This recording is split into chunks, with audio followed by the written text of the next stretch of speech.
ধর্মীয় স্থাপনা, আদালত সহ পাকিস্তানের সরকারি বেসরকারি স্থাপনায় প্রাণঘাতী হামলার জন্য বরাবরই নিষিদ্ধ ঘোষিত সংগঠন তেহরিক-ই-তালিবান পাকিস্তান ও এর সহযোগী সংগঠনগুলোকে দায়ী করে আসছে ইসলামাবাদ।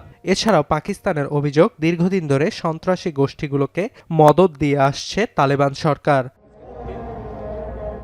সম্প্রতি ইসলামাবাদের ইমাম বারাগা মসজিদ সহ পাকিস্তানের বিভিন্ন স্থানে অতর্কিত সন্ত্রাসী হামলার প্রতিশোধ নিতে রোববার আফগানিস্তানের সীমান্তবর্তী ৩ প্রদেশের ৭ স্থাপনায় হামলা চালায় পাকিস্তানের সেনাবাহিনী।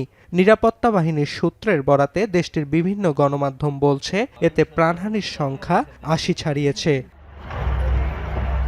এদিকে হামলার পর এক এক্স বার্তায় পাকিস্তানের প্রেসিডেন্ট আসিফ আলী জারদারি জানান, নাগরিকদের নিরাপত্তার প্রশ্নে আপোস করবে না ইসলামাবাদ। এছাড়া যারা পাকিস্তানের ক্ষতি চায় তাদের নির্মূলে অভিযান অব্যাহত থাকবে বলেও জানান তিনি। তবে পাল্টা অভিযোগ, আফগানিস্তানের হামলাকে কাবুলের স্বাধীনতা সার্বভৌমত্বের লঙ্ঘন হিসেবে উল্লেখ করে যথাসময়ে এর সমুচিত জবাব দেয়া হবে বলে ইসলামাবাদকে সতর্ক করেছে তালেবান সরকার।